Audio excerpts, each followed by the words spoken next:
안녕하십니까. 이성수의 증시 토크입니다. 자, 지난 주말 사이에 주식시장, 글로벌 금융시장이 전체적으로 무겁게 흘러갔습니다. 찰리 먼거 회장의 버블 우려가, 발언이 있었다고는 하지만, 금융시장이 보게 되면, 최근 들어서 좀 취약한 모습들이 자주 관찰이 되고 있죠. 이게 금융시장이라고 하는 것이 주식시장뿐만 아니고 상품시장, 그리고 코인 시장까지 다 영향을 받고 있는 요즘의 흐름입니다.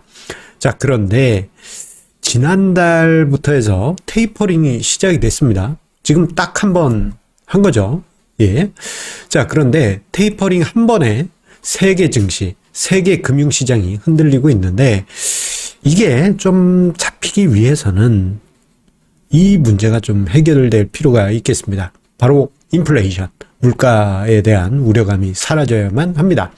자, 이 부분에 관해서 답이 없는 것인지 한번 함께 곰곰이 생각해보는 시간을 가져보도록 하겠습니다.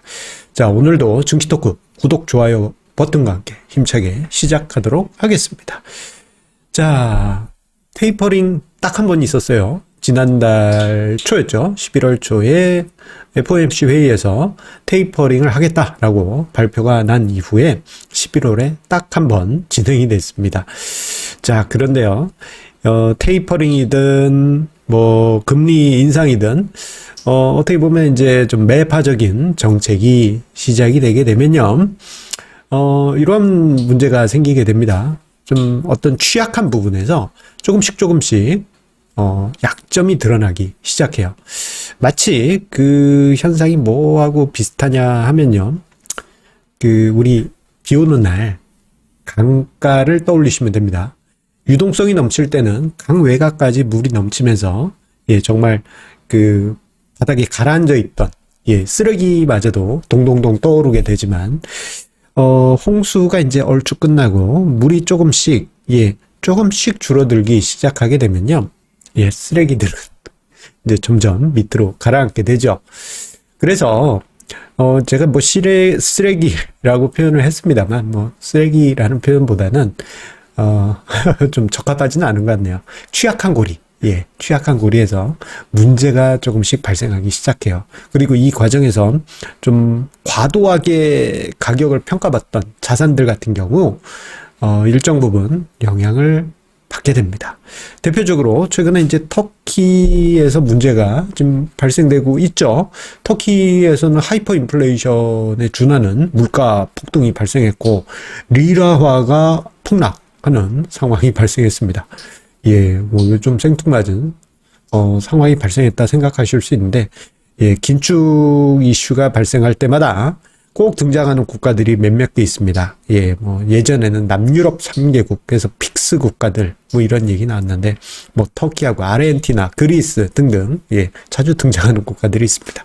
터키가 먼저 등장했고, 나중에 만약에 점점 시간이 가면 갈수록 예전에 좀 문제가 됐던 국가들이 하나씩 숑숑 튀어 오를 거예요. 어떤 국가가 국채를 안 갚기로 했네, 배째라 정신, 이런 식의 이야기들이 나오게 될 겁니다. 조금씩 이러한 와중에 하일드 스프레드라고 해서 좀 신용 등급이 낮은 회사채들의 금리가 올라가는 이러한 현상이 나타나기 시작합니다. 여기에 이제 오미크론 이슈가 발생하면서 또다시 이거 이제 어떤 경제에 어떤 불안감이 겹친 거 아니야? 이런 분위기도 같이 발생하니 유가 급락 현상이 나타났고, 그리고 헝다 이슈가 또다시 주말 사이에 재부각됐습니다. 이제는 아예 배째라 정신이 아주 투철해진 것 같습니다. 배째 나 먹고 아파 이런 식의 분위기. 이게 이제 점점점 긴축으로 가면 갈수록 약해진 고리, 회사가 될 수도 있고 어떤 국가가 될 수도 있고, 이런 일이 있을 때마다 시장이 출렁출렁하게 될 겁니다. 그리고 미국의 기술주들 지난 금요일에 크게 하락했죠. 그리고 코인 시장도 하락을 했는데, 버블 권역에 있는 자산들과 취약한 고리가 좀 이제 어떤 테이퍼링이 진행이 될수록 조금씩 문제가 발생하게 되고, 금융시장의 부담 요인으로 자주 등장하게 될 것입니다. 자, 그 결과 어떤 일이 발생했느냐? 이게 이제 인플레 우려만으로도, 그리고 테이퍼링 이슈만으로도 미국의 장단기 금리차, 10년 국제금리와 2년 국제금리의 차이, 장단기 스프레드라고도 부르죠. 요 장단기 금리차가 불과 한 달도 안 돼요. 지난달 중순만 하더라도 100bp 수준, 즉 1%포인트 수준에서 왔다 갔다 했는데, 자, 지난달 그리고 지난주를 거치면서 이게 0.7%포인트대까지 떨어지게 됩니다. 거의 뭐 이제 80bp 이내로 내려왔어요. 자, 한눈에 보시더라도 장단기 금리 차가 이렇게 올라왔는데 갑자기 이거 왜 이렇게 빨라져? 요게 왜 중요하냐면요. 장단기 금리 차 같은 경우에는 금융시장 참여자들이 지켜보고 있어요. 저게 갑자기 줄어들어서 2019년 어느 날처럼 역전이 되면 몇 달 뒤에 시한폭탄이 뻥이야 하고 터질 수 있구나. 이걸 다 지켜보고 있기 때문에 이게 천천히 이렇게 뭐 하락은 하긴 할 거예요. 테이퍼링이 진행되고 조기 금리 인상 뭐 이런 게 있으면 이게 이렇게 하락하긴 하는데, 오미크론 변이가 플러스 되고 인플레이션 우려감이 겹치면서 이거 좀 생각보다 빨리 낙폭이 발생하고, 그 결과 글로벌 금융시장에 전체적으로 주식 그리고 뭐 채권 쪽은 채권 쪽도 좀 속도가 만만치 않을 겁니다. 그리고 코인 시장, 상품 시장 다 덜덜덜덜덜 떠는 변동성이 나타나게 된 것입니다. 자, 그런데 이 모든 것이 저는 인플레이션에 달려 있다라고 생각합니다. 자, 해답도 인플레이션이 들고 있고요. 원인도 인플레이션에 있습니다. 자, 지금 화면상의 자료는요, 미국의 CPI 전년비 자료인데요.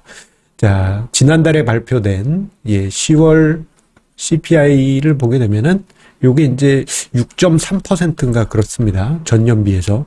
엄청난 수치예요. 이게 어느 정도냐면요, 과거에 90년대 이후 31년여 만에, 좀 과하게 표현하자면 32년 만에 최고치입니다. 엄청난 수준입니다. 2008년 요때 잠깐 반짝했는데, 요때가 이제 금융위기 터지기 전에요, 원유 가격이 막 폭등하고, 원자재 가격 폭등하고, 그때 모든 원자재 가격이 다 폭등할 때였어요. 그때보다도 훨씬 높습니다. 자, 이렇게 물가가 빨리 올라가는 미국 상황이다 보니 어떤 일이 벌어지고 있느냐, 좀 심상치가 않아요. 물가가 불안해요. 그러면 이제 물가가 이게 일정 부분은 금융 시스템이나 경제에 긍정적인 부분이 있어요. 그런데 문제는 이제 일반 서민의 생계에 문제가 되게 될 경우, 내가 얼마 전까지 라면을 500원에 먹었는데, 500원 아니죠? 1000원에 먹었는데, 1500원이 됐다. 그러면 못 먹는 분들도 생기게 되는 것입니다. 최근에 미국에서 물가 불안으로 인해서 생계비 부담이 높아졌다라는 가구가, 이게 제가 얼핏 봤던 설문조사 자료에서 40 몇 %였던 것 같습니다. 자, 이런 상황이 발생하니 바이든 대통령의 지지율이 속락하고 있어요. 자, 바이든 대통령의 지지율이 인플레이션에 의해서 떨어지고 있다 보니 미국 연준도 그렇고요. 그리고 자넷 옐런 재무장관께서도 함께 매파적인 발언을 합니다. 인플레이션 째려보고 있어요. 이러한 발언. 이거 아주 중요한 발언입니다. 그러다 보니 금융시장에서는 지금 분위기가 어떠냐면요, 지금 답이 없다. 답이 없어. 경기를 부양시키기도 어렵고, 그러자니 이제 뭔가 카드를 쓴다면은 또 물가가 불안해질 것이고, 이게 사면 초과 이러한 상황이다 보니 좀 골치가 아픈 것 같습니다. 그래서 이제 금융시장도 이거 어떤 해법이 없으니까 이거 골치 아프다 하면서 작은 악재가 터지면 미국 증시, 상품 시장, 심지어 코인 시장까지 흔들리는 모습이 나타나는 것입니다. 자, 그런데 이 모든 원인이 이제 인플레이션에 있다면, 인플레이션이 얼추 잡혀준다면 뭔가 해법이 나올 수도 있겠죠. 자, 그래서 물가 불안 요 부분이 잡힌다면 뭔가 이제 희망을 가져볼 수 있겠습니다. 그런데 몇 가지 좀 희망 섞인 상황이 좀 나타나고 있어요. 하나는 유가 하락입니다. 자, 지난 10월 말 대략 85달러에 있던 WTI 원유 선물 가격이 최근에 65달러 부분까지 내려왔습니다. 뭐 오미크론 이슈, 뭐 긴축 우려 해가지고 이게 한 23에서 25% 하락한 거예요. 자, 여러분들 잘 보세요. 원유 가격은 생산자 물가에 영향을 줍니다. 그리고 생산자 물가는 결국 이게 도미노처럼 소비자 물가에 영향을 주게 돼요.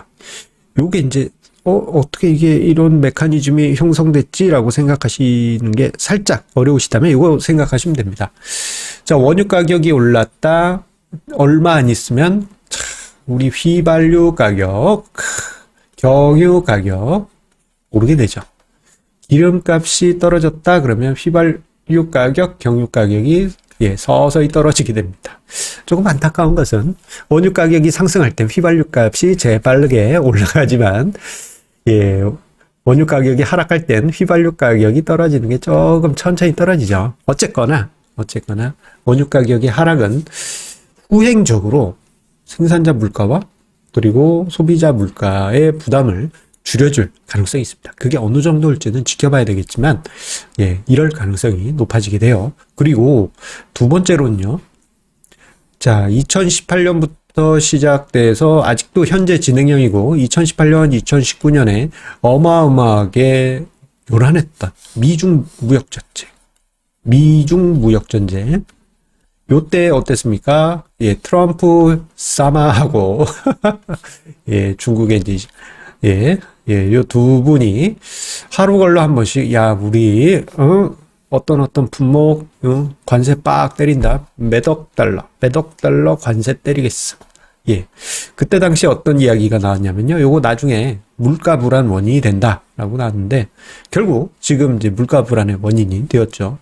그러다 보니 최근에 미국과 중국이 현재 발생하고 있는 이 고율 관세를 조금 우리 좀 융통성으로 한번 해결해 봅시다라는 분위기가 있습니다. 만약에 이게 서로 이제 손잡고 하하하하 하고 끝난다면 인플레이션 압박을 좀 줄여줄 수가 있겠죠. 그리고 세 번째로는요. 자, 올해까지는 어쨌거나 기저효과가 있습니다. 올해까지는. 그런데 내년이 되게 되면요. 기저효과라는 이 단어가 아예 사라져요. 22년 되면. 빠이빠이 하게 됩니다. 당장에 보더라도요. 지금 원유 가격이 작년 이맘때에 비하면 30%, 40% 엄청난 상승률이에요. 그런데 내년이 되게 되면은 점점점 만약에 유가가 제자리 걸음을 한다 그러면 점점 전년비 상승률 이런 게 낮아지겠죠?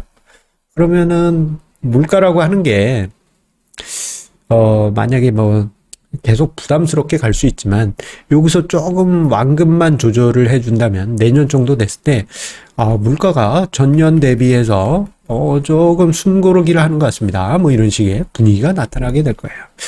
지금 일단 12월 10일 이번 주입니다. 12월 10일에 미국에서 이제 소비자 물가 지표들이 발표가 될 텐데 여기서 시장에서 예상한 수치보다 조금 낮게 나와준다면 조금씩 이제 숨통을 튀어갈 수가 있을 거예요.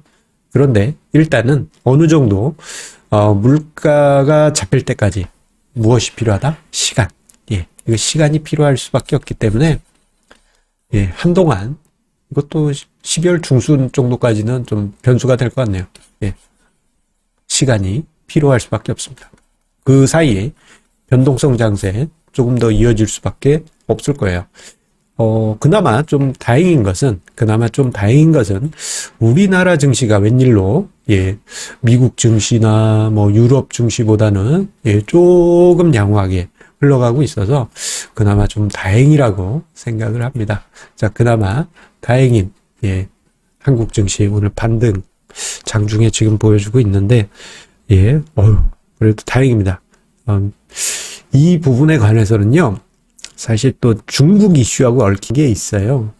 예, 그 관련해서는 제 차후에 저의 생각을 다시 한번 제가 이야기 드릴 시간을 가져보도록 하겠습니다. 예, 한 가지 힌트를 드린다면 한국 증시는 중국 증시와 많이 커플링되어 있습니다. 예. 자, 이러한 점을 참고하시면서 시장을 보시기 바라겠습니다. 자, 오늘 증시 토크도 끝까지 함께 해주셔서 감사드립니다. 인플레이션 우려. 이제 좀 가셔야 될 텐데 말이죠. 제가 금요일에 맛있는 설렁탕집에 갔더니 한 달 전만 해도 분명 9,000원이었는데 지난주 금요일에 갔더니 10,000원이 됐습니다. 요즘 그렇지 않습니까? 예. 자, 그러면 여러분들, 자, 인플레이션 시대 어렵지만 성공 투자 함께 만들어 가시기 바라겠습니다. 감사합니다.